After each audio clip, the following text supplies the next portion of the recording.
All right, friends, we are rolling live on Facebook with another spine-tingling edition of Uncle Henny's Campfire Stories Live, where we're going to sit and tell some scary stories and hopefully share a few laughs too.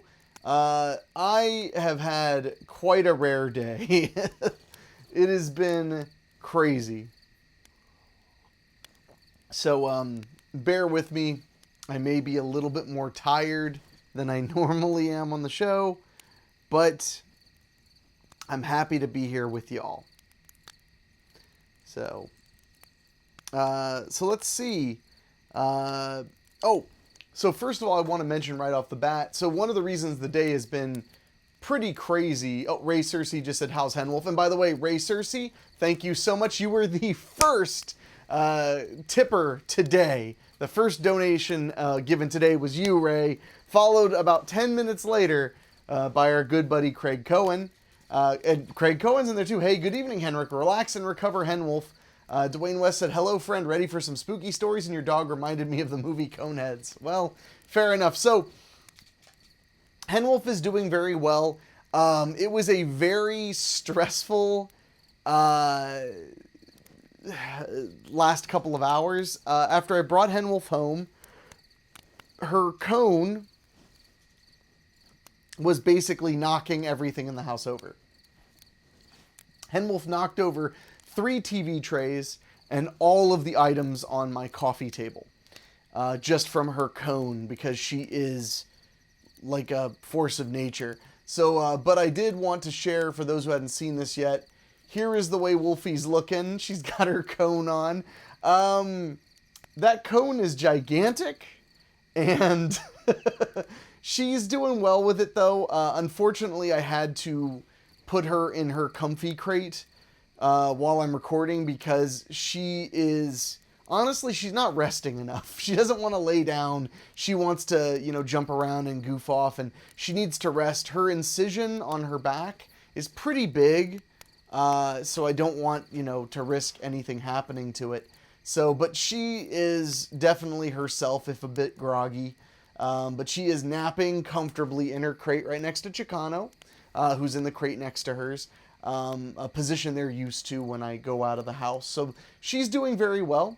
But I do want to mention that tonight, any and all contributions given to tip the show are going straight to Henwolf's vet bills.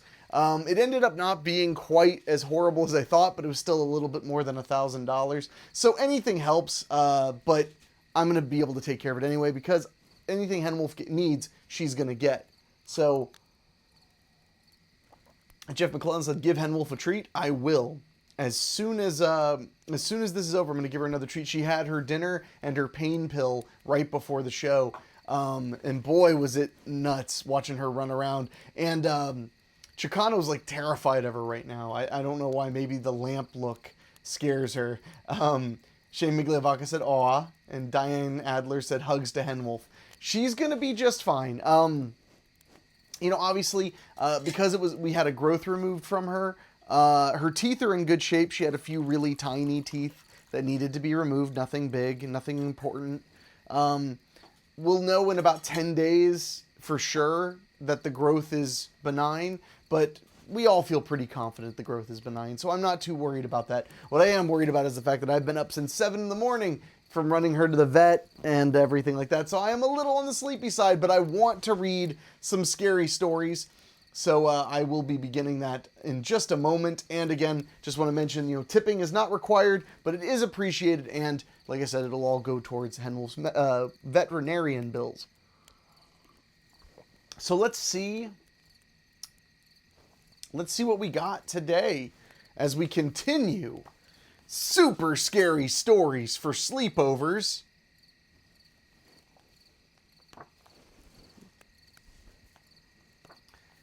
Let's see what we got.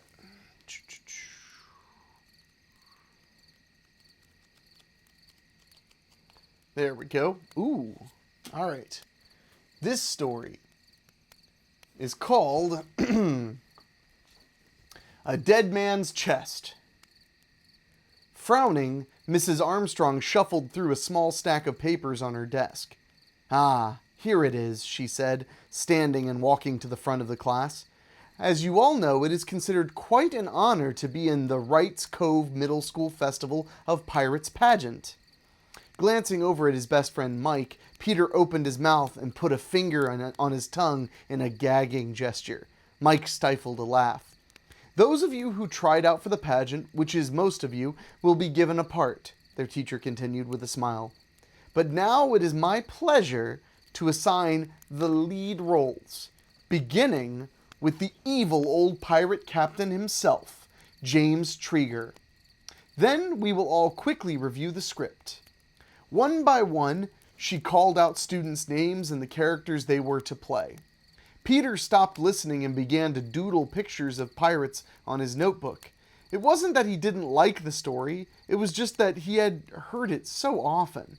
His mom worked at the Maritime Museum in town, and it was part of her job to publicize the nearly 2 centuries old tale that was the small town's claim to fame. It seems that at one time in its history, Wright's Cove had been a place where a famous pirate, James Trigger, took shelter from authorities. Known as the Shark, the pirate had a reputation for being extremely brutal, and he and his crew terrorized the small village.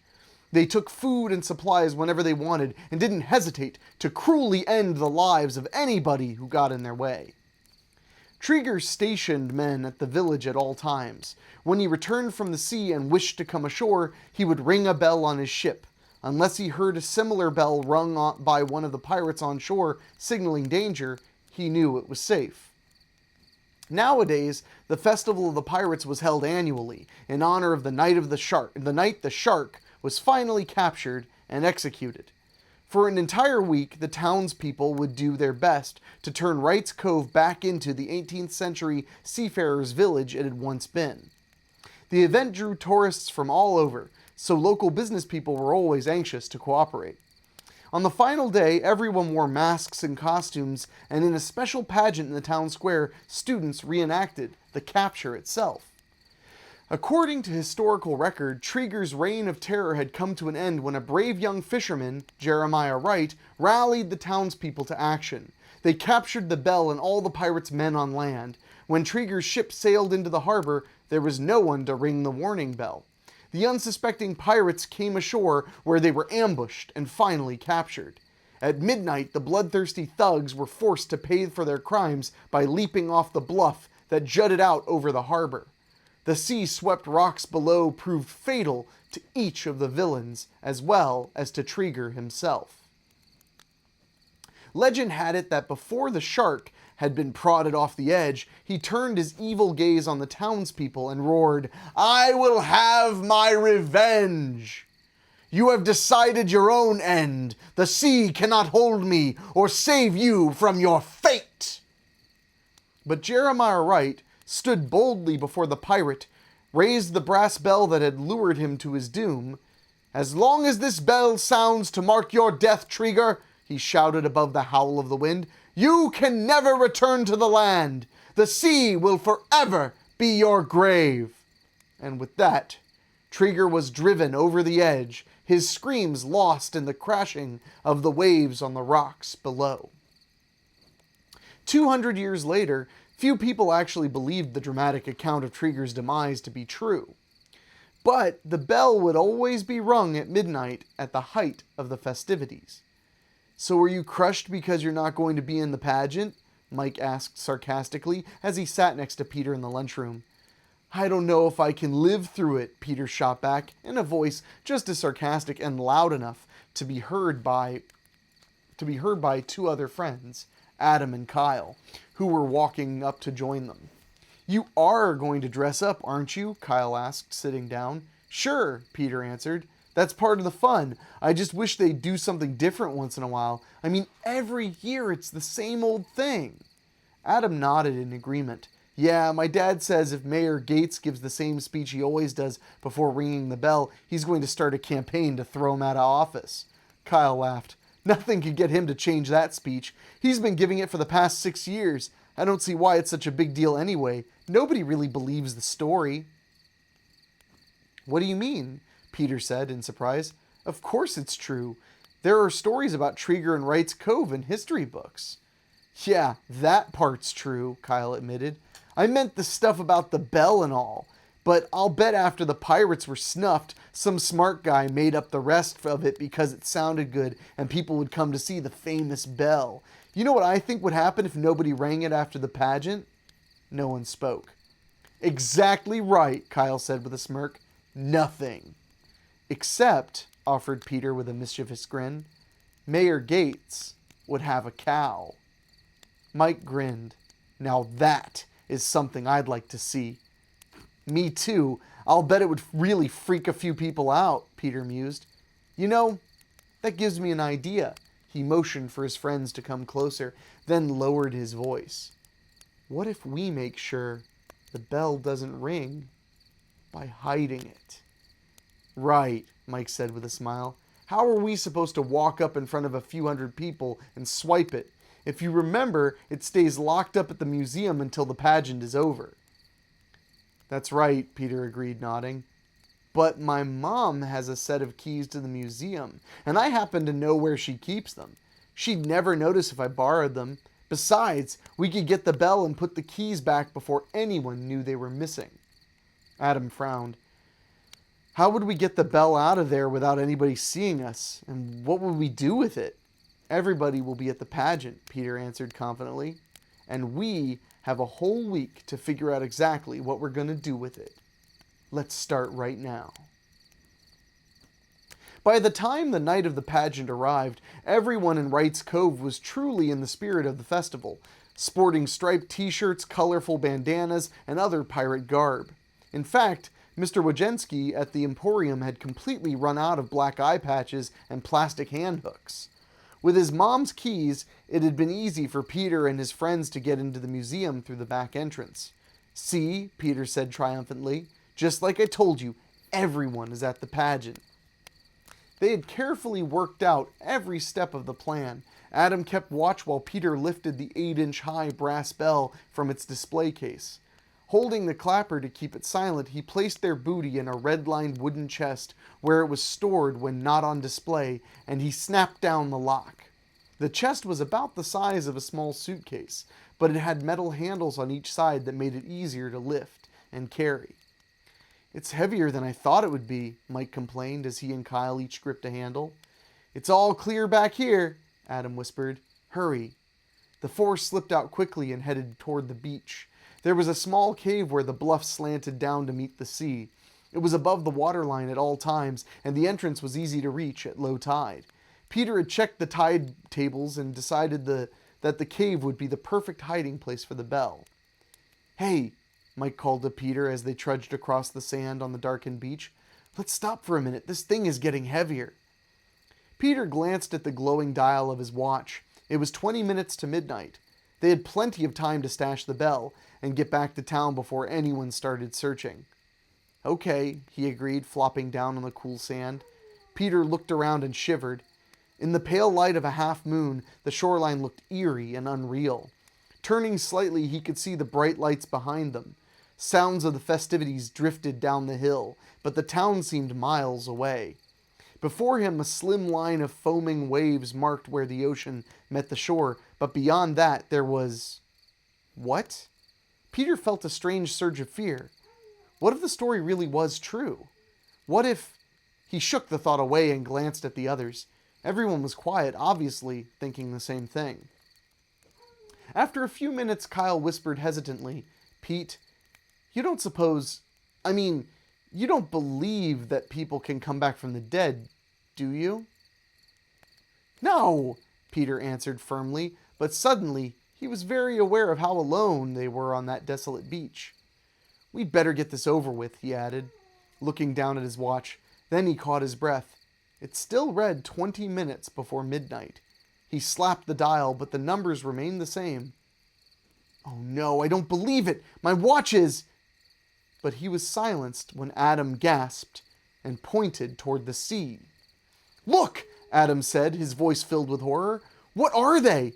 Several dark shapes seemed to be bobbing in the water about 100 feet offshore. The boys stared in disbelief as more of the shapes came into view. They were people, or something like people, walking through the surf and heading toward the shore.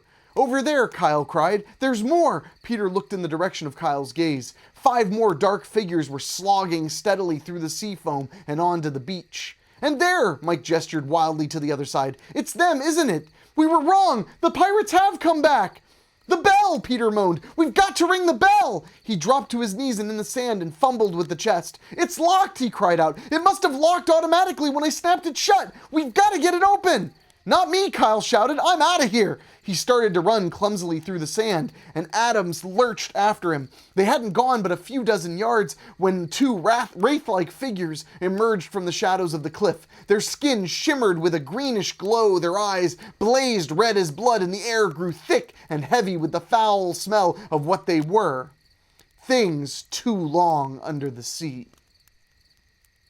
Reaching out with their long, taloned fingers, the phantoms gripped the 2 terrified boys and dragged them back into the shadows. "Kyle! Adam!" Mike screamed. "It's too late!" Peter gasped. "We can't help them! We've got to try to get back to town and warn everyone!" Wiping away tears from the back of his shaking hand, he tasted sand and salt and fear. It was so overpowering that he could barely draw a breath, but he forced himself to move. Grabbing at one handle of the chest, he yelled to Mike to lift up the other side. "We can make it up the hill," he shouted. "We've got to get the bell back!" Mike grabbed the other handle, and they began to struggle through the sand with a heavy chest. Peter stole a glance over his shoulder and saw that at least 10 of the hideous specters were moving slowly up the beach. "Keep going!" he screeched. Slipping and sliding, the boys made it to the gravel path and started up. Every breath burned as Peter fought to keep his balance. They were almost halfway up when he felt his feet slide out from under him, falling heavily. He cried out as the loose stone and pebbles of the path scraped across the bare flesh of his face. Then the handle of the chest slipped from his grasp. With all the weight suddenly on him, Mike teetered at the edge of the path for a split second, then, with a wail of terror, toppled over and slid down the embankment. The shadowy figure below lunged toward him, and Mike's screams ceased. Peter scrambled back to his feet. The bell was gone, but at least he could still warn the townspeople of the terrible doom that approached. Ignoring the sharp pain in his side, he began to run again. As the trail flattened out, the yelling and whooping of the townspeople grew louder. "They're still on the bluff," he thought. Turning in that direction, suddenly he saw someone on the path ahead. Peter squinted, blinking away the dirt and tears. He recognized the gaudy pirate costume and familiar mask. It was Mayor Gates. With a last burst of effort, he raced toward him. "Mayor Gates!" Peter gasped. "The pirates! It's all true! They've come back, just like Trigger said they would! We've got to warn everyone while there's still time, before they get here!" Peter stopped. Mayor Gates was laughing. "I'm not joking, Mayor!" Peter shouted, his fear mixing with anger and frustration. "It's all true, and soon they'll be here!" Slowly, the tall man gripped his mask and lowered it inch by inch. "You are wrong, lad," he hissed evilly. "We're already here." In horror, Peter realized that the cries coming from the bluff were shrieks of terror, and he was gazing into the cold, soulless eyes of James Trigger himself. "Come along, my boy," the Phantom commanded, clenching Peter in his icy grip. "It's time for the final act." That was fun. I like that one a lot. Let's see what you guys are saying. Firstly, thank you so much, Shane Migliavaca, for your generous tip. I appreciate it, and Henwolf appreciates it a whole lot. Let's see what you guys are saying in the chat. Ray Cersei, ooh, pirate story. Avast, me hearty. Shane Migliavaca, don't have a cow, man. El Barto. Michelle Antisocial, I agree with you about the bell, Kyle, but also you're gonna die. Ray Cersei, we need a little more cowbell. Uh-oh, they in trouble. Shane Migliavaca said, under dusty. Ray Cersei, choose nails. Keith Tomlin, never trust a politician. And that is the moral of tonight's story so far. Shane Migliavaca said, if only Korn had been there, they could have beat those pirate ghosts. Well, David Denoyer said, well, that just goes to show, never touch city government, never trust city government. And Dwayne West said, it's a Goonies prequel. That one was a pretty solid way to start the night. I will warn you, I may have to call it a night early if I hear Henwolf or Chicano making, whining sounds. I may have to go take care of them. Right now, they should be resting comfortably in their crates. But I gotta keep an eye on her. I just want to make sure she's comfortable because she hates that cone around her neck so much, man. And also, she's used it to knock over basically everything. In fact, Keith, she actually, the nightlight you made me, 3D printed nightlight, she knocked the cover right off of it with her cone, like the first thing she did when she got into the house. But also, don't forget, sharing is scaring. So if you get a chance, hit the share button and tell your friends. Let's talk some scary stuff, some spookies. Okay. Sorry, I've been very scatterbrained today, thanks to all the eventfulness. So, I'm glad you guys enjoyed that one. I'm going to get a little bit more water, and then I'll start the next one.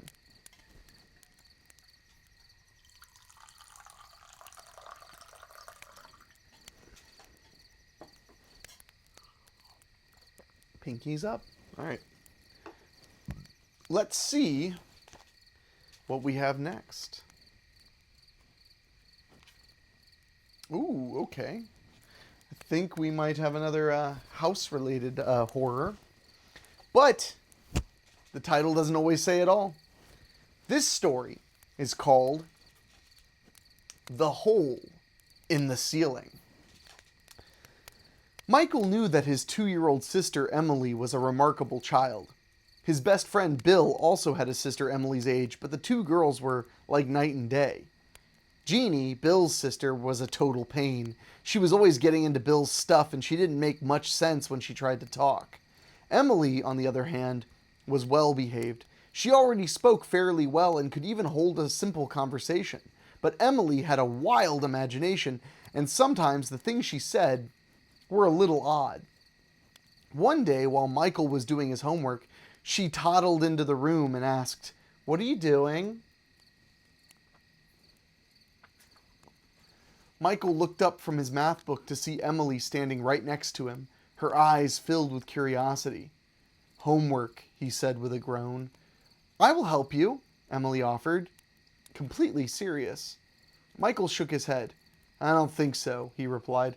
"Not unless you can multiply fractions." "Pop-Pops can," Emily said. "He knows lots of things." "Right." Michael watched as she went to his window, placed her tiny hands against the glass, and peered out. "But he only comes when it's dark. Not dark like this," she explained. "Dark like night." Michael glanced out the window. The afternoon was dull and dreary. According to the morning weather report, a major storm was barreling across the Pacific toward the coast. It was supposed to hit early that evening. "Pop-Pops is the one with the wings, isn't it?" "Isn't it?" he asked. Emily had so many imaginary friends, it was hard to keep track of them. But this one she had made up a few days ago. "He lives in the attic and comes in to play through a hole in the ceiling, right?" "No," she said, giggling. "He doesn't live in the attic. He lives in the ceiling. I can see him and hear him sometimes, but he can't come in until he finds a way to open the door." She looked at her brother with a smile. "Would you tell me a story?" she asked abruptly, changing the subject. Michael glanced at his math book. "Not now, Em," he sighed. "I've got to get this done. Why don't you go play with your dolls or something?" Emily scowled slightly.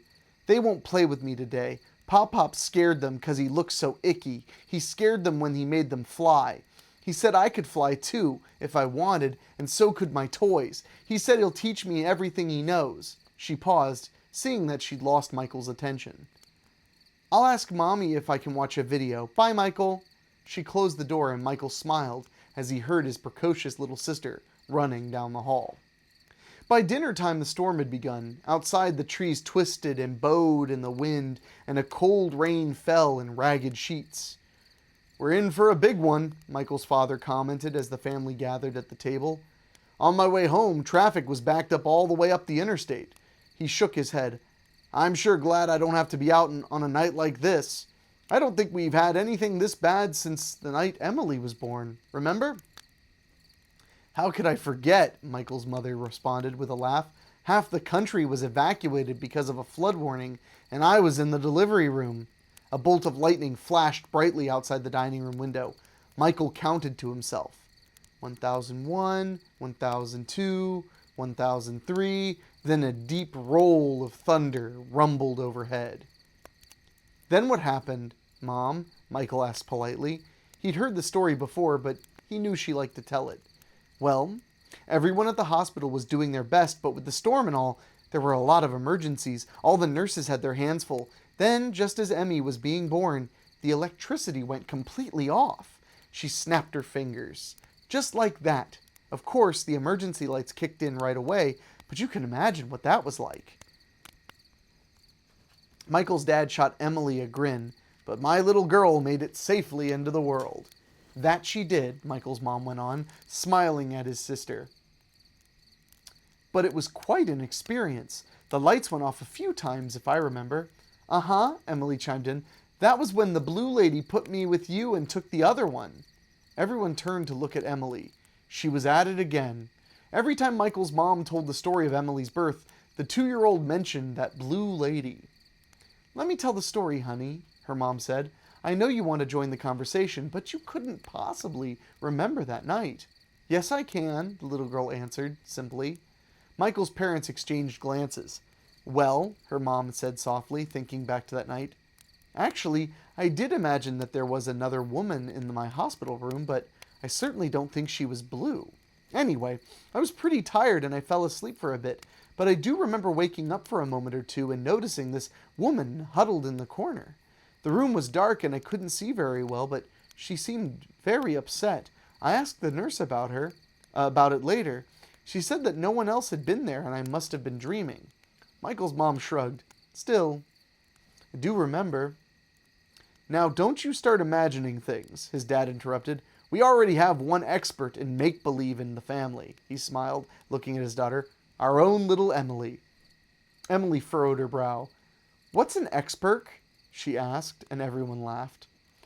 Achoo! Michael parked his bike in the garage, pulled a tissue from his pocket, and dabbed at his nose. He'd always had problems with his allergies in the spring, but this season was particularly bad. I'm home, Mom, he called out, slamming the door behind him. He knew that she had made a doctor's appointment for him that afternoon, so he'd come straight home from school. Hi, sweetie, his mom greeted him, car keys in hand. We've got to get going right away. But I thought my appointment was at 4, Michael said, looking at his watch. It is, she responded, helping Emily with a raincoat. But I noticed Emily has a funny rash on her arms. Dr. Toccato said he could take a look at her too if we came right away. Look, Emily said proudly as she pushed up her sleeves.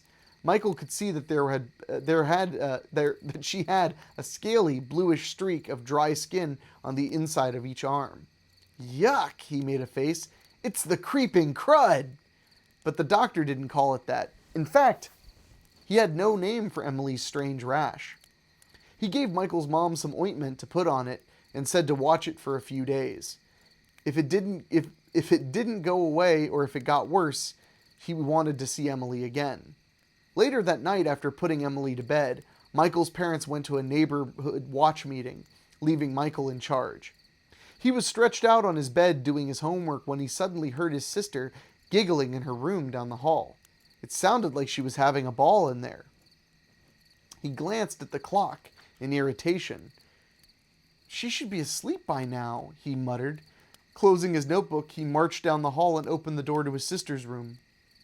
You're supposed to be, he started to scold her, but the words were caught in his throat.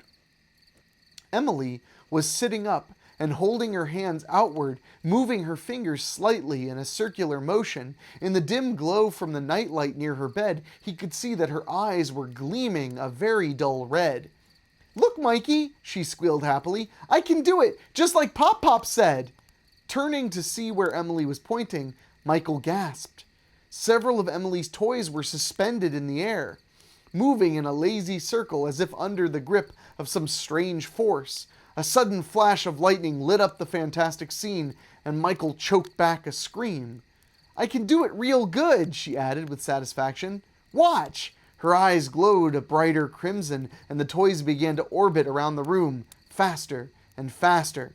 "Stop it!" Michael yelled. "What are you doing?" The toys suddenly dropped to the floor, and Emily began to cry. "You scared me," she sobbed. Michael backed slowly out of the room and raced to the phone to call the neighbor's house, where his parents were. But when his dad got on the phone, he knew he'd never be able to explain what he'd seen. "Just get home," he told his father, "and hurry."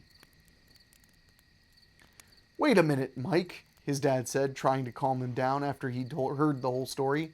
"That's crazy. You must have made a mistake." "No, Dad," Michael shouted. "Thinking you see something in the corner that isn't there, that's a mistake. This was a bunch of toys flying through the air right past my head. I'm not making it up. I know what I saw." "She's asleep," his mom announced as she entered the living room. "Her room looks just the same as when we left, Michael. Now, honey," she walked over to him and gently combed back his hair with her fingers. "I hear what you're saying, but there must be some other explanation." Michael pulled away from his mother in frustration.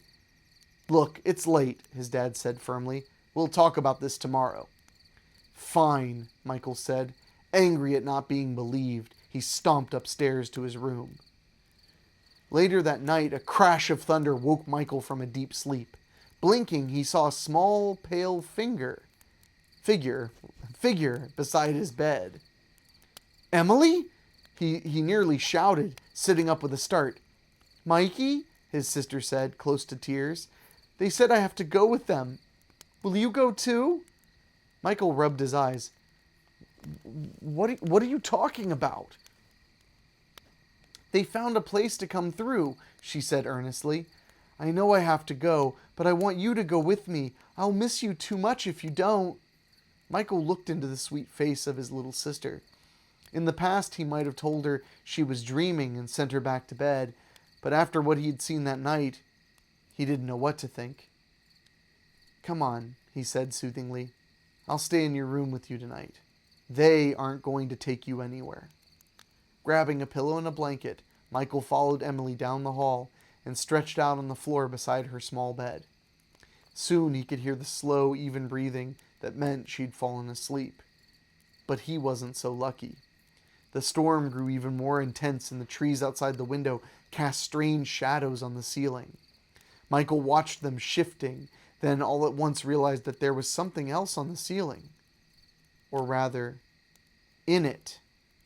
From where he lay, Michael made out what looked like a small dark hole in the ceiling. To his amazement, it was growing wider and wider right before his eyes. Feeling his heart start to pound, he saw two figures slipping through the opening and into the room. Silhouetted for a moment against the window, the two figures moved toward his sister's bed. Gripped by terror, Michael felt as if he were made of stone.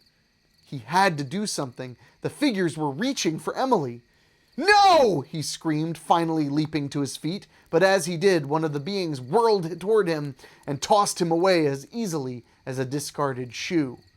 Suddenly, the door to Emily's room flew open and the overhead light snapped on. Flooding the place with light, Michael took in the scene along with his startled parents, who were now at the door.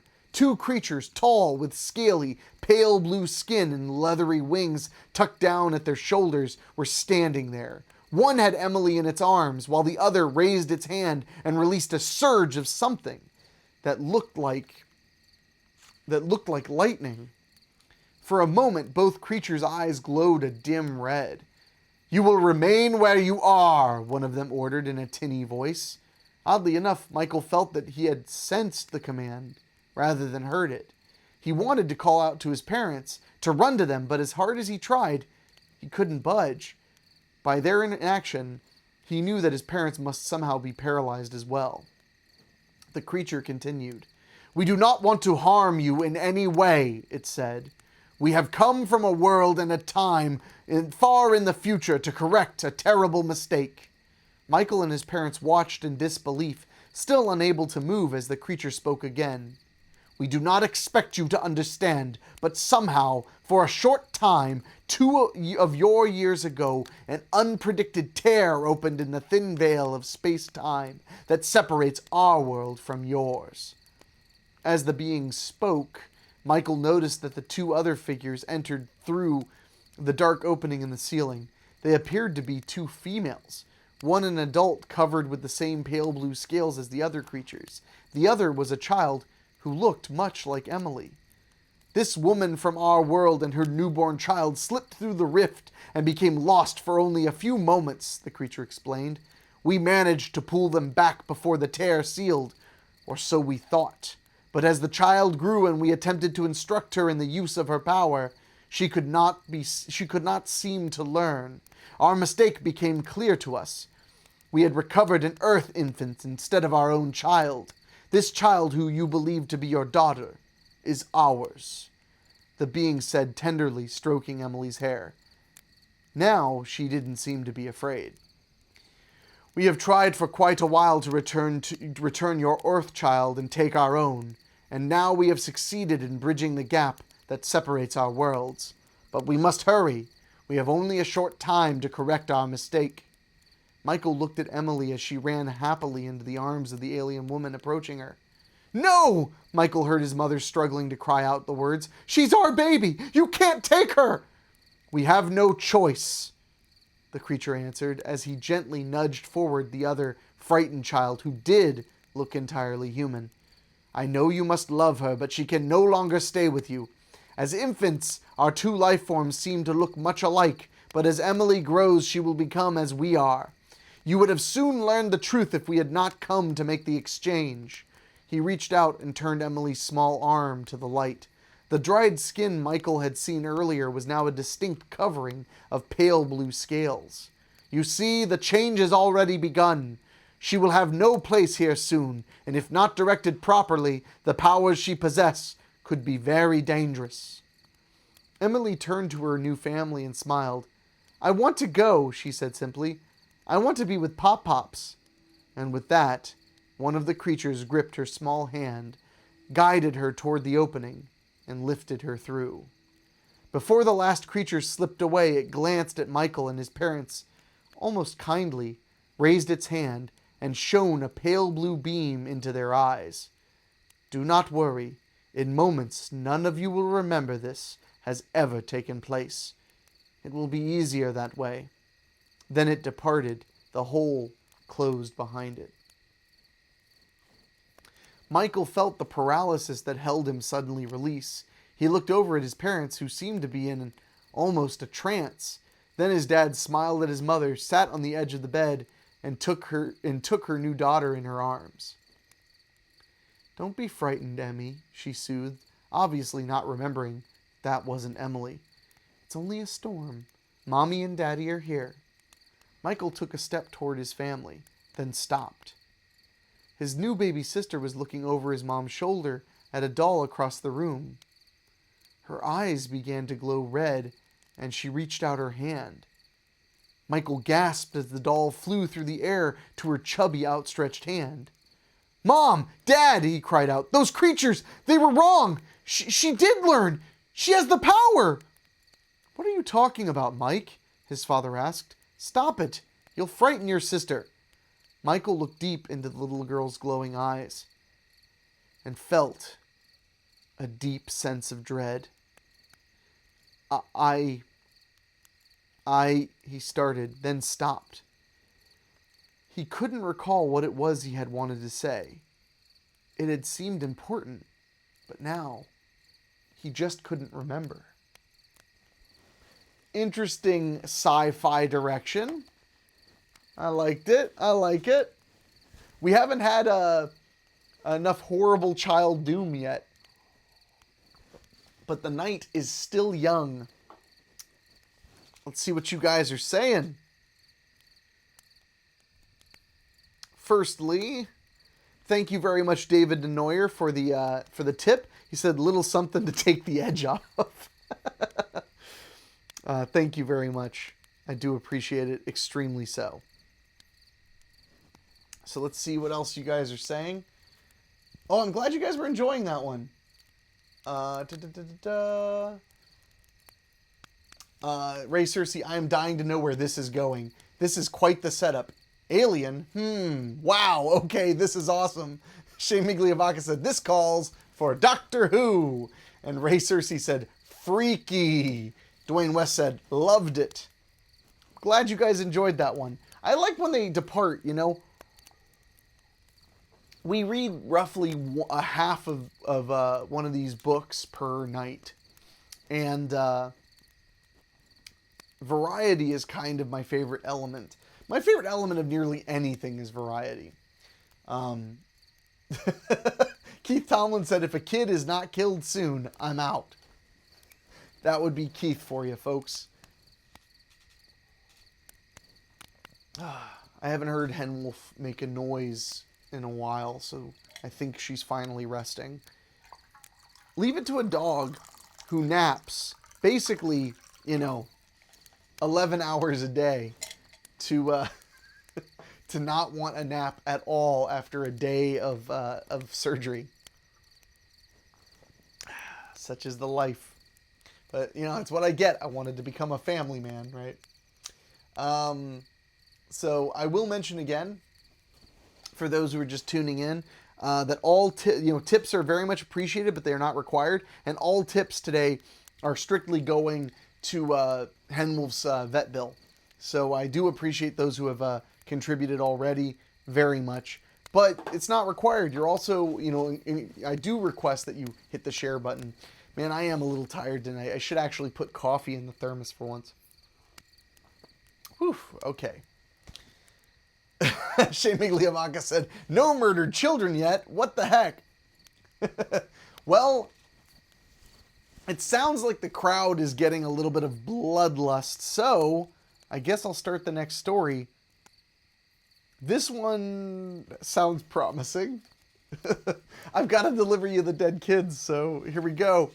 This story is called The Family Honor. Gideon Mitchell couldn't believe what he was hearing. We're going to England? He asked his mother again. Do you really mean it? I sure do, she answered with a big smile. We leave next Saturday. This is great, Gideon responded, his smile revealing his enthusiasm. Your dad and I know how hard it's been on you this summer with both of us working so much, she said. I hope this makes up for it. Gideon grinned from ear to ear, showing that it did. True, his summer had started out pretty bland, with no hope for any kind of family vacation. But luckily, his dad's promise of turning a business trip into a family excursion had now been realized. We're going to England, Gideon cried. Of course that makes up for it. Now keep in mind that your father may have to work most of the time we're there, his mom reminded him. But I've managed to clear my schedule for a week so you and I can spend as much time as we'd like together. Maybe you'll even help me pick out a few new pieces, she added. I'm sure they have some great things over there. Sure, Mom, Gideon said happily. It'd be fun. Gideon's mom was an interior decorator, and she was always searching for unusual antiques for her clients. In spite of her invitation to join her in the hunt, Gideon realized it was likely that he wouldn't see too much of either of his parents on this trip. As usual, they would get involved in their work, leaving him to entertain himself. But he didn't mind. He would be in England, the land of King Arthur and the Knights of the Round Table, and the land of his ancestors. For as long as he could remember, Gideon had felt that England was his true home, and his greatest wish was to have been a brave knight riding out on some dangerous quest. Perhaps that was partly because in real life he was rather fearful and chose to avoid anything that might be even slightly hazardous. But this time, while Mom and Dad are working, I'm going to strike out on my own, Gideon thought. The next day, Gideon told his next-door neighbor, Cody, all about the trip his parents were taking him on. England is where the Rolling Stones and the Beatles are from, Cody exclaimed. My dad has all the records those guys ever made, and cool new groups are always starting up there. Maybe your folks will take you to a concert. I don't think so, Gideon said, laughing. Besides, We're going to stay with my dad's cousins. They live in a little village out in the country called Ravenshire. I don't think they have any concerts out there." "Bummer," Cody responded sympathetically. Gideon shook his head. "I don't mind. What I really want to see is the castle where our ancestors once lived." "Get out of here," Cody said, raising an eyebrow. "Are you trying to tell me that you're related to the King of England or something?" "No, nothing like that," Gideon responded seriously. "Lots of people lived in castles there hundreds of years ago. And it so happens that one of my ancestors on my dad's side was a real knight." "With armor and everything?" Cody asked, his eyes wide. Gideon nodded proudly. "Yup. His name was Sir Linovor, and the castle was actually his home." Cody looked at Gideon in awe. "That's wild. Are you going to sleep in the castle?" Gideon shook his head. "No, nobody can stay there anymore. It's like a tourist place now. But my great uncle is the caretaker, and he's going to let me go with him every day when he goes to work, so I can do anything I want there." He lied. Actually, it was just a half lie. His great uncle really was the caretaker, but Gideon had never met him, so he didn't know if he would be allowed to explore the castle freely or not. "That's so cool. You know, a lot of those old castles are supposed to be haunted," Cody said. "Maybe your family's is too." "Well, there is supposed to be a ghost," Gideon answered, remembering the story his dad had told him. "Sir Linovor had 2 sons, and one of them was supposed to be guarding the gate when the castle was under attack or something. Instead, he ran away, and nobody ever found out what happened to him. His younger brother took his place at the gate, but he got killed. So the legend is that Sir Linovor's younger son haunts the castle." "Wow," Cody declared in admiration. "Your family ghost? Your own family ghost? Maybe if you're lucky, you'll get to see him." "Yeah," Gideon agreed, trying to ignore the sudden tiny stab of fear that inexplicably gnawed at his belly. "If I'm lucky." The rest of the week passed so slowly that Gideon thought Saturday would never arrive. Finally, the big day came, and he found himself strapped securely into the seat of a big 747 transatlantic passenger jet bound for England. Once the plane was in the air, he pulled out the 2 new books his dad had bought him. One was a collection of legends about the brave knights in shining armor, but the other was the one he really loved. It was a slender volume with a leather-like cover of dark moss green. In the center, his family name, Mitchell, was embossed in rich gold leaf letters. Gideon ran his hand over the cover, then opened the book to the center. There, on heavy, cream-colored paper, was a drawing of an elaborate tree. A network of horizontal lines started down at the trunk and continued up into the leafy crown. It was a small family tree, and with his parents' help, Gideon had already been able to fill in the names of family members as far back as his great-great-grandparents. He laid the book on his lap and gazed out the window, watching the eastern coastline of the United States fall behind. Slowly, Gideon's eyelids began to droop. "Soon I'll be able to fill in the rest of the blanks," he thought, patting the book and then drifting off to sleep. When he awoke, Gideon and his parents had touched down on English soil. Heathrow Airport was so noisy and crowded with travelers that Gideon's parents almost didn't spot his dad's older cousin, Christopher. He rushed up to greet them after they had gone through the customs line, where their passports were checked and stamped. "You'll want some food and rest after your long journey," Christopher said pleasantly as he stowed their luggage in the back of his van. "Stephanie has a fine shepherd's pie waiting for us at home, and she has your rooms all ready." He looked at Gideon. "And don't you worry, my boy. Tomorrow your great Uncle Albert will be giving you all a VIP tour of Ravenshire Castle.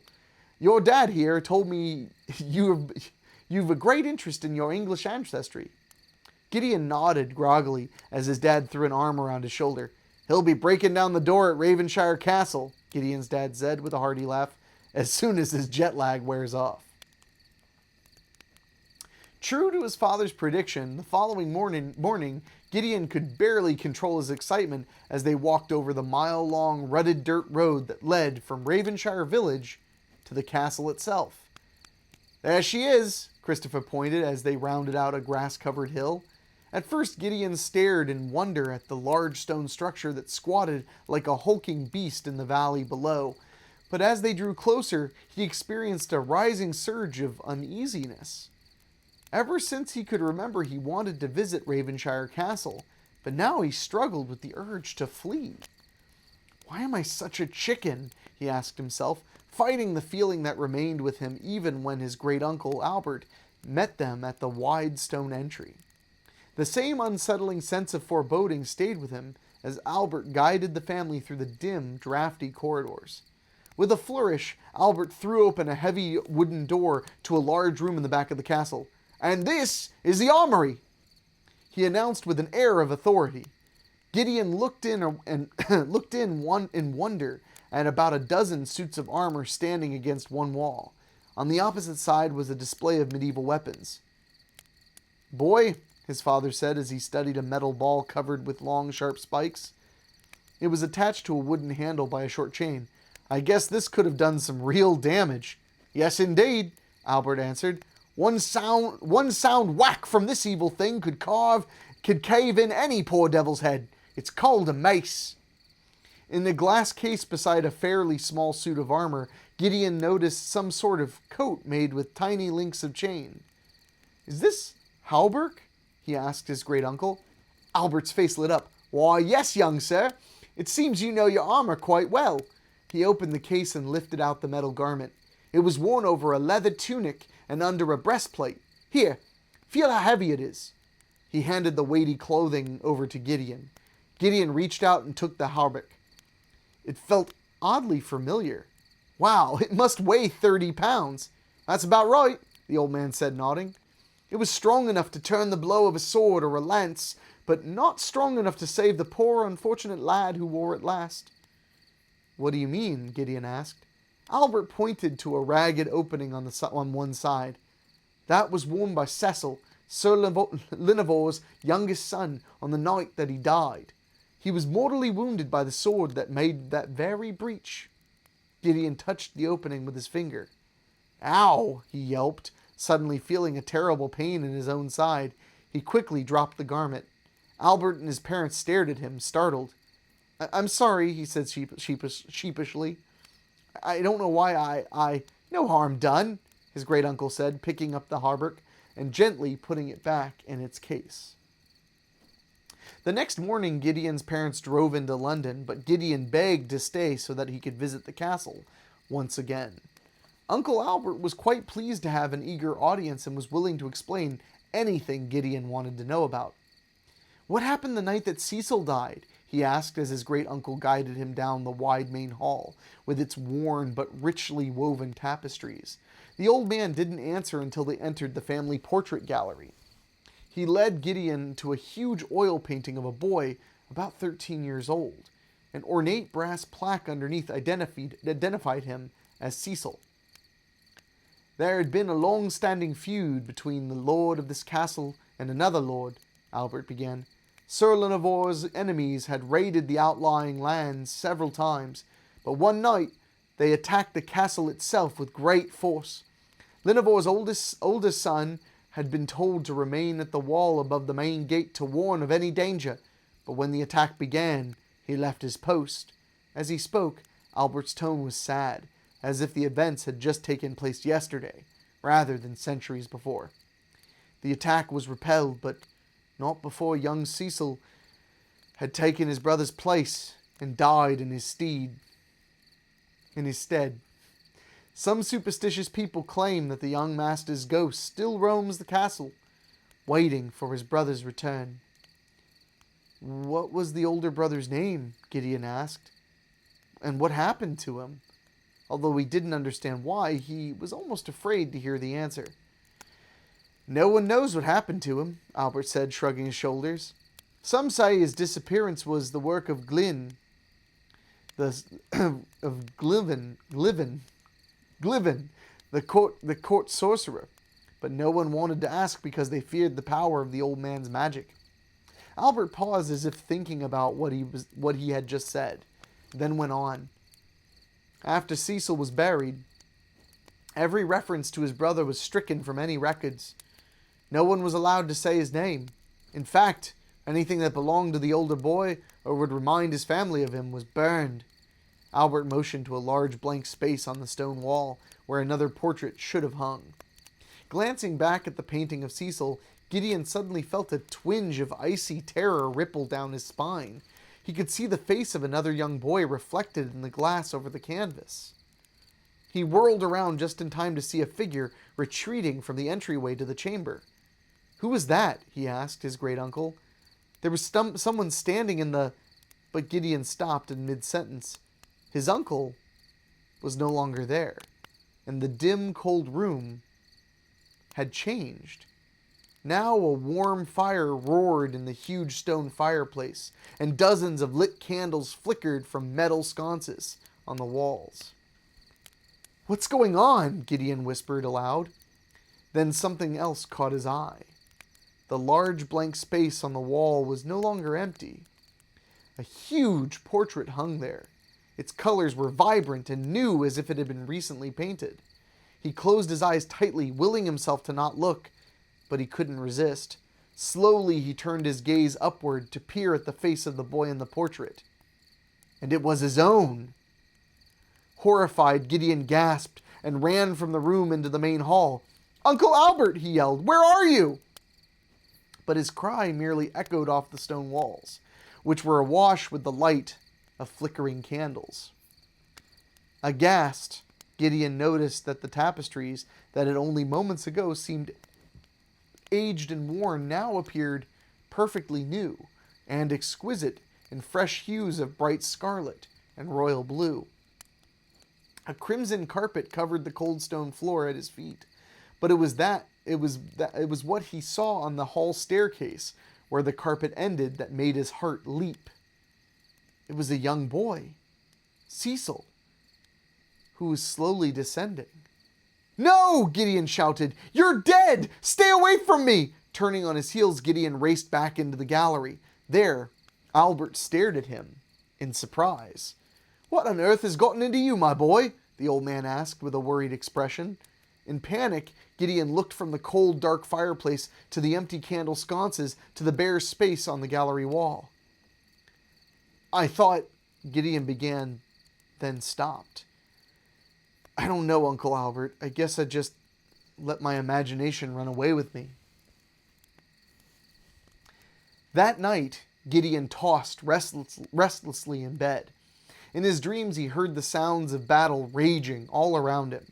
The clanging of swords against armor, the shouts of soldiers, the pounding of horses' hooves on hard, cold ground.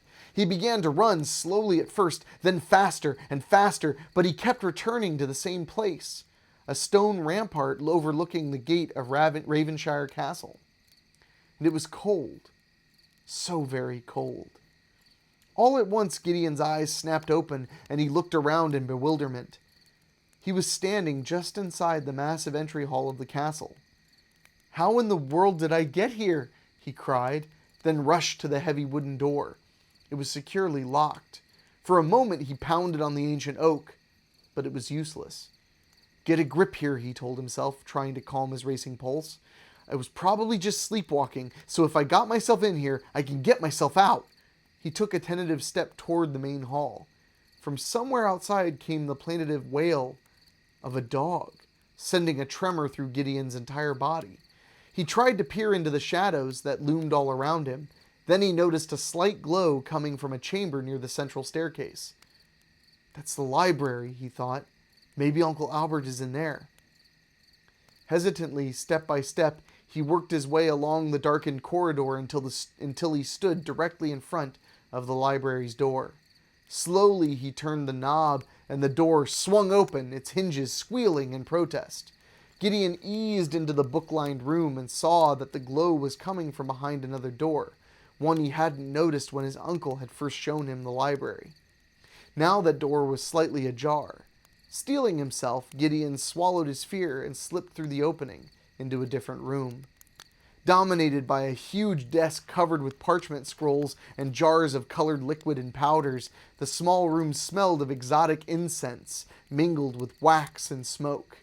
A very old man sat at the desk, scratching something onto parchment with a feather quill.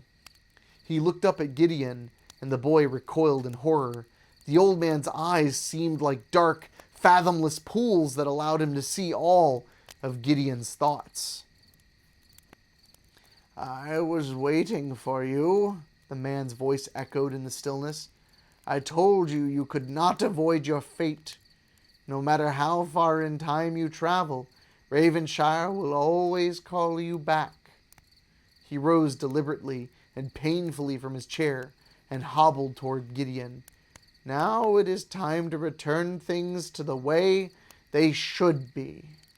"No!" Gideon screamed. He twisted around and darted from the little room, through the library and into the main hall, where he halted with a jolt. There on the stairs stood a shimmering specter of a teenage boy.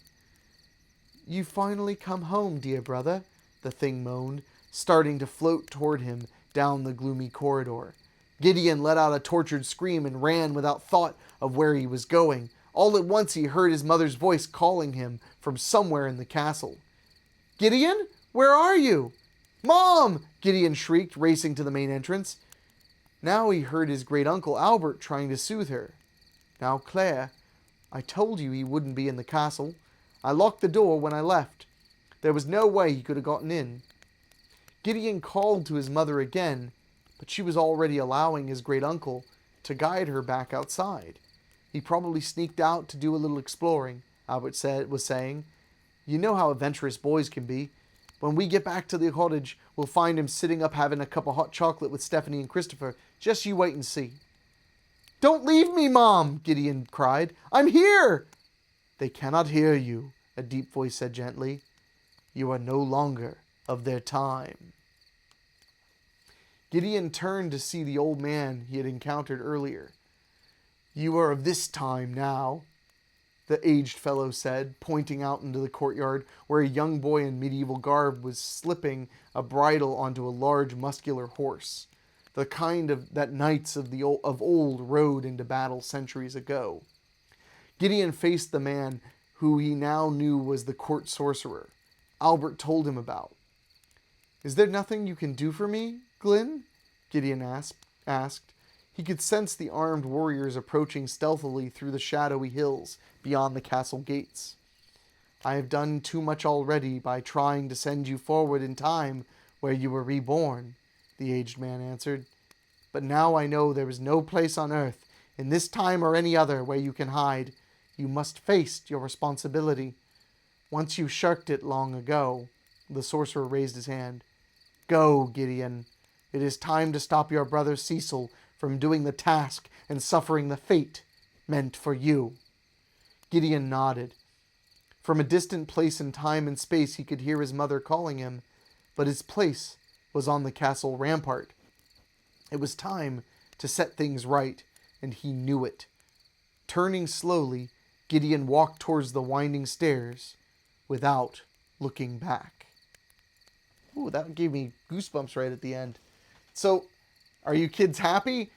I mean, I would say that was a a killed child, right? And thank you so much, Keith Tomlin, for your tip. Laugh and pretend I said something funny. Oh, that Keith guy. So, let's see what you guys were saying in the chat. And I apologize. I tried my best to keep the accents consistent, but it's a little challenging, but I think I did okay with them. You're welcome to appreciate or not appreciate the accents. Wait, Cersei commented yesterday, "All my troubles seemed so far away." And then she said, "Ghost, ooh," and then accent with a clapping, and then whoa. Is he destined to relive this? Oh my gosh, chills! Shane Migliavacca said, "Winter is coming." And then Ray Cersei said, "Oh my god, I was right?" Or was I right? Dwayne West said, "Almost murdered a child, LOL." And then Ray Cersei said, "That was amazing." Okay, good. I'm glad you guys liked that one. That was a good one. I like, history-related Destiny stuff. Makes for good short stories.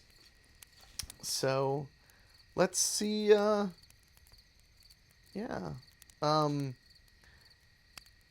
And I want to thank you guys again. The tips are hugely appreciated, by the way.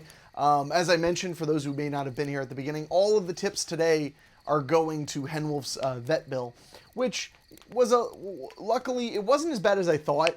I thought it was going to be a lot worse. It ended up being a little over $1,000. So any help is appreciated, but obviously Henwolf's getting the treatment she needs because I ain't letting no child mine be left out in the cold. She's napping right now in her crate with her big cone on her head. That is terrorizing the house. My dog is literally, she's a big St. Bernard mix. She's 60 pounds of pure power. And she was just running through the house, knocking over television trays, knocking things off of the table, just wreaking havoc. Hopefully by maybe tomorrow or so, when her medication wears off, she'll start to get some of her grace back. She's a very graceful dog, except when there's a cone on her head making all kinds of trouble. But Henwolf is overall doing very well, so thank you all. Hopefully she's just sleeping soundly in her crate right now.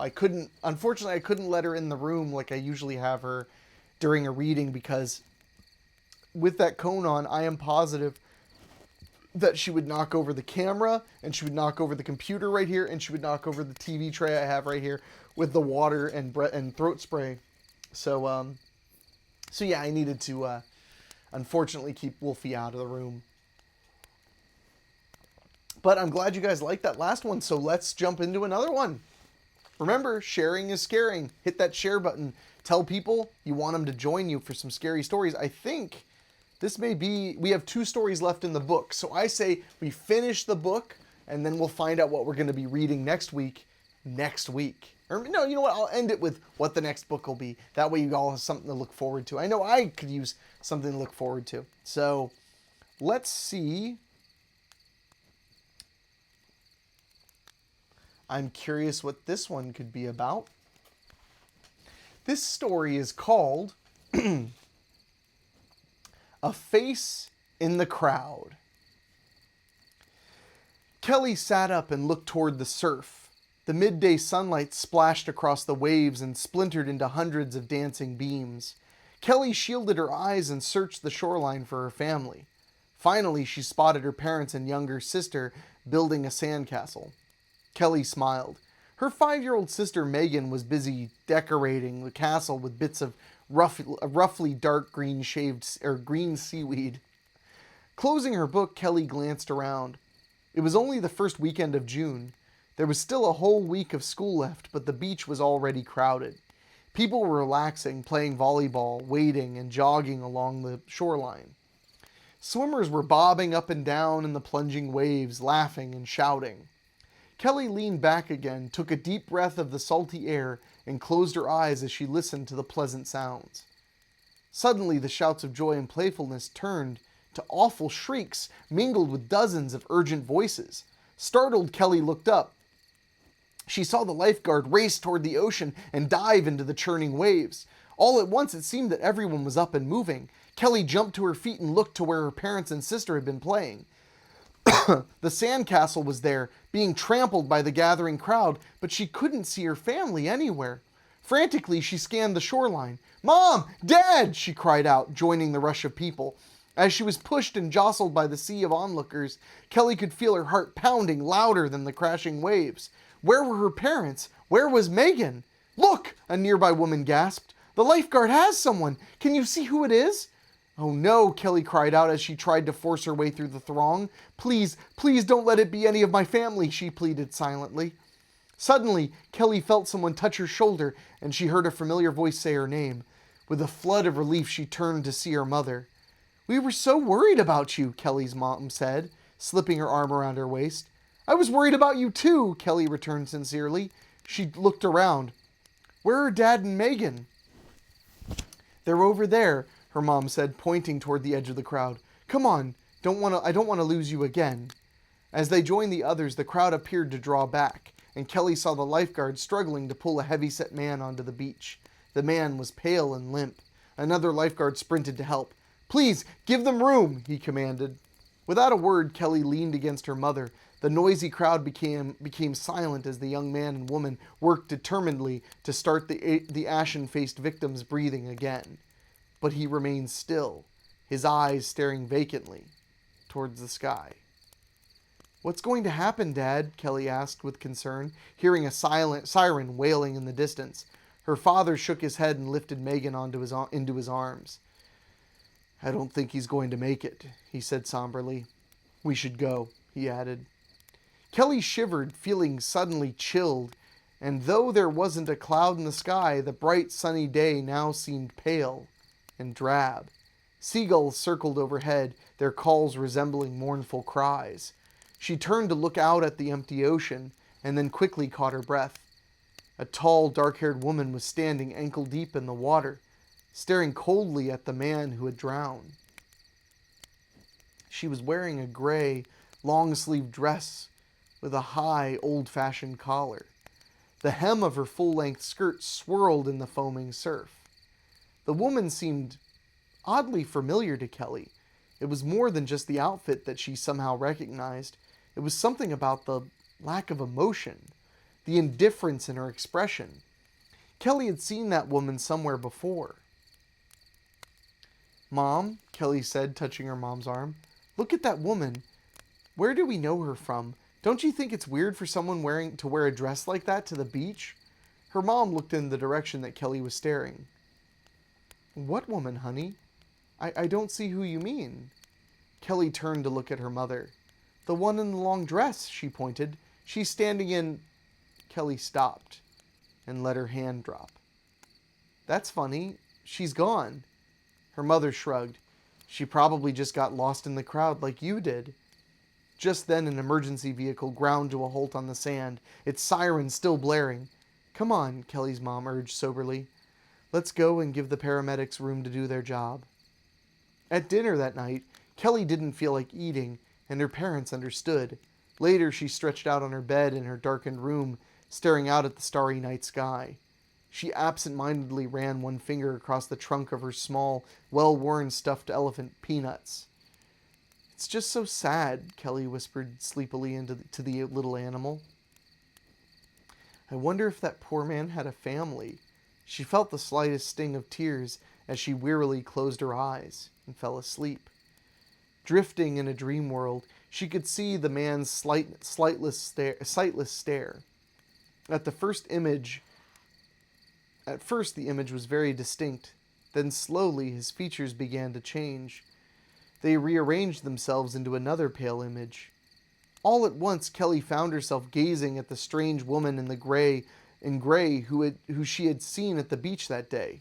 The image in her mind burned itself into the space in front of her until it seemed as if the woman were staring in through the slightly opened window of the second-floor bedroom, her haggard eyes hidden in the shadow.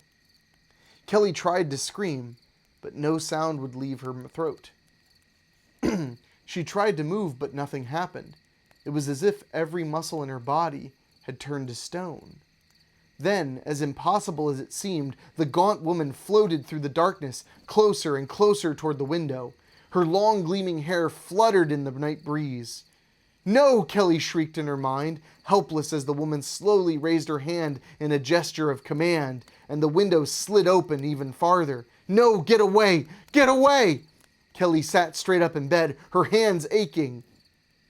She had gripped the sheets so tightly that the blood had drained from her fingertips. She gaped into the shadows of her room. Peanuts had tumbled to the floor beside the bed. The window was as it had been, slightly open, and there was no phantom woman staring in at her. "I must have been dreaming," Kelly sighed aloud. She gathered up Peanuts and slipped under the covers. She still had the creepy feeling that she had seen the spectral woman before. Perhaps in another nightmare, she thought. With one last look at the window, Kelly soon fell asleep.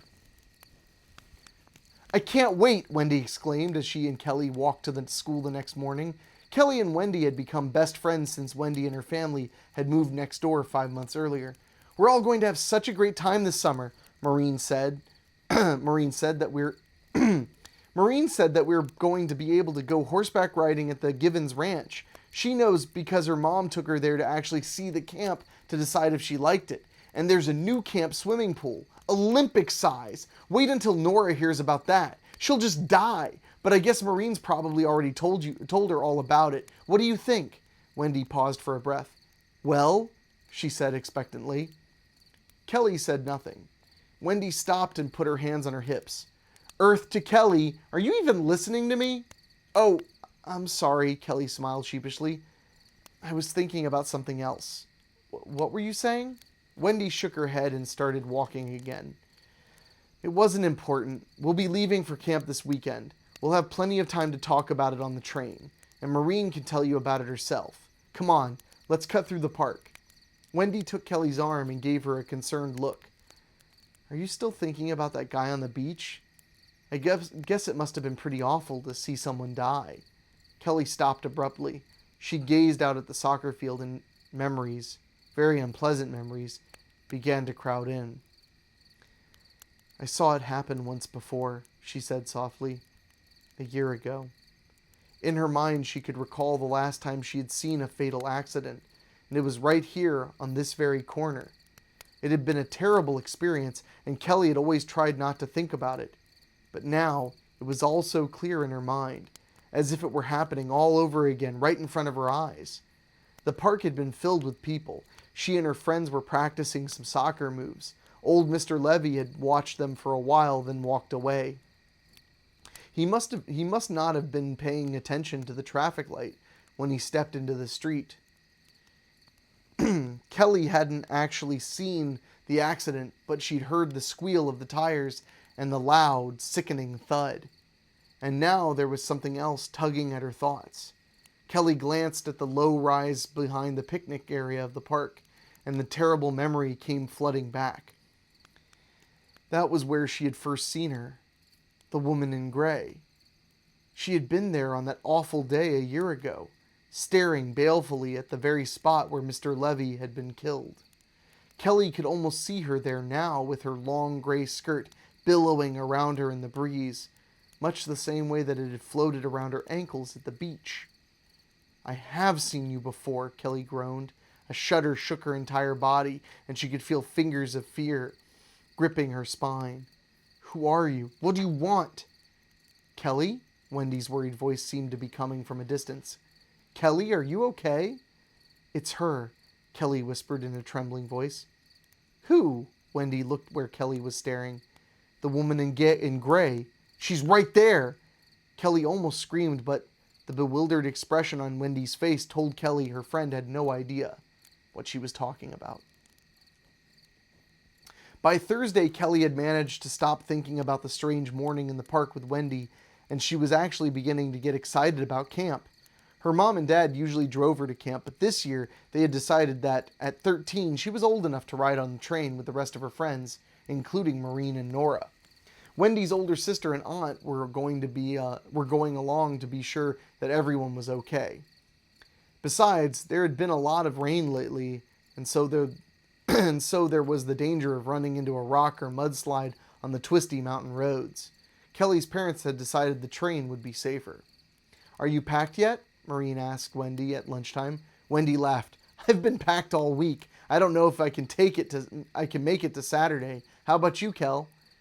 I'm ready to go today, she said, smiling. Me too, Nora groaned as she dropped her books on the lunch table and plopped down next to her friends. Kelly glanced down at a newspaper clipping that had slipped from Nora's notebook. She picked it up and stared hard at the stark black and white photograph. Where did you get this? She demanded a little harshly. Nora raised one eyebrow. From the newspaper. It's for current events. A tornado in Missouri wrecked a school. Kelly wasn't really listening. All she could see was the woman in the picture. She was standing off to the side watching, while rescue workers searched for survivors in the wreckage. It was the woman in gray. It's her, Kelly nearly shouted, shoving the clipping toward Wendy and jabbing her finger at the picture of the woman. She shows up wherever people die. I keep seeing her. What? Nora giggled. What are you talking about? Wendy laughed nervously. She's just goofing around. She shot a serious look at Kelly. Aren't you, Kel? Kelly gazed doubtfully at the clipping, and then at her friend's expression. Finally, she took a deep breath and nodded. The next day, Kelly's parents drove her to the train station. Megan chattered excitedly the whole way, but Kelly barely said a word. At the station, she nervously searched the crowd, half expecting to see the dreaded woman in gray. She had seen her over and over again in her nightmares. It was always the same. The woman would appear outside the window, then draw closer and closer, staring at Kelly all the while. "Kelly!" Wendy called out, waving. "Over here!" Wendy was standing on the platform near the train with 5 other girls. They were all talking and laughing. Kelly turned to her family. "I guess I'd better get going," she said with a smile, giving each of them a big hug and tickling Megan on the stomach. She picked up her backpack and walked over to join the group. "Smile!" Maureen called out from behind her instant picture camera. Everyone made a face just as the flash went off. Just being around her friends was already making Kelly feel a little better. In a few hours, they would be in the camp van headed for 2 whole weeks of swimming, horseback riding, and fun. She smiled as Maureen took one shot after the other. "We better get aboard," Wendy's older sister said, herding the girls toward the door of the train car. Once inside, Kelly grabbed a seat by the window. She took one final careful look at the people on the platform and let out a sigh of relief. The woman in gray wasn't among them. The train jerked slightly, then slowly began to pull out of the station. Soon the city was left behind and the train was speeding through beautiful hill country.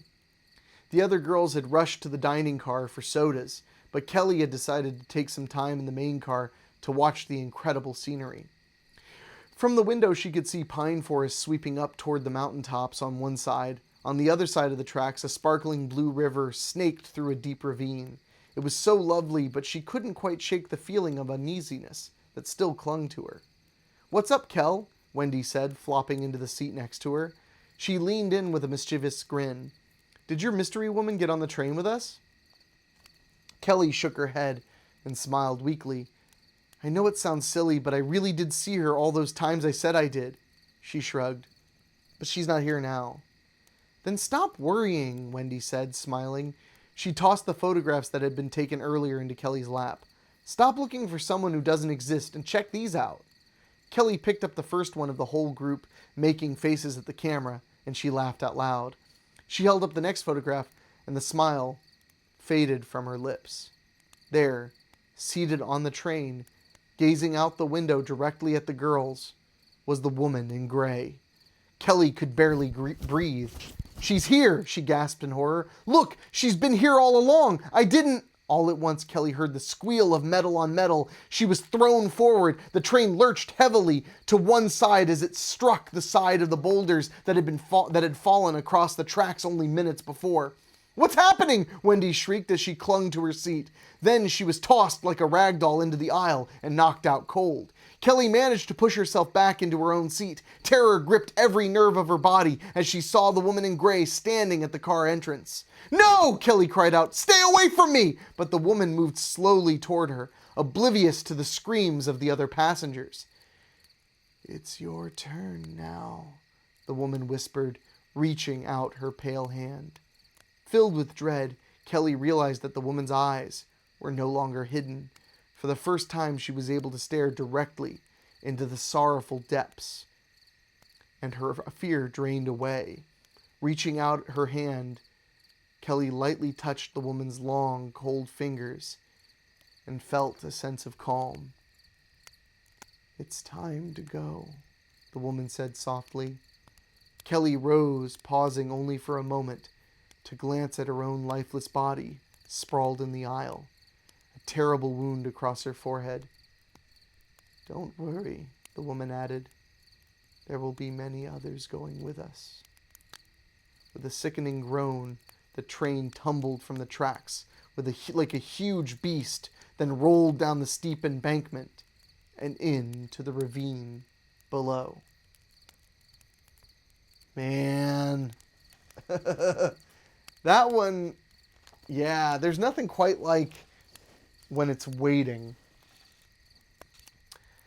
Whew. That one kind of got to me. I can't lie, I'm getting really, really tired. Heather Fairchild said, Liam is watching with me tonight. His first experience ever with Campfire Stories, getting him started early.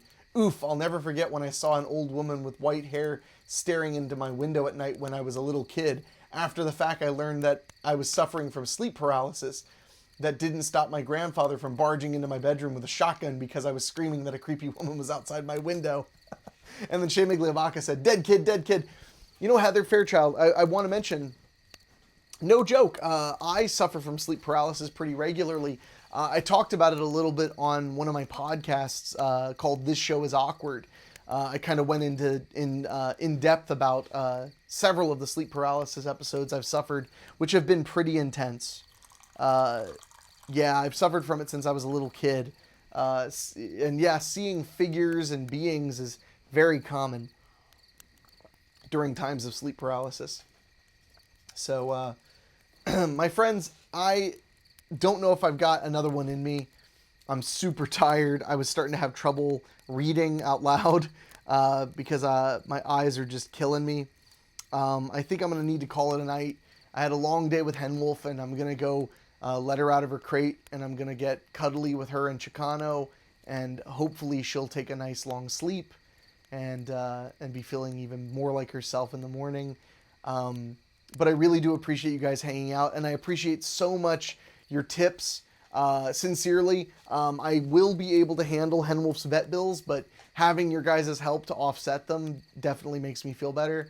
I really do appreciate it. And I really appreciate you guys joining me every week. I believe this is the 11th time, I think, that we've sat down together.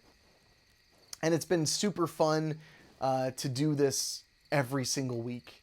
I plan to do it at least for a few more weeks and then maybe take a small break. But I will be back because I enjoy this far too much.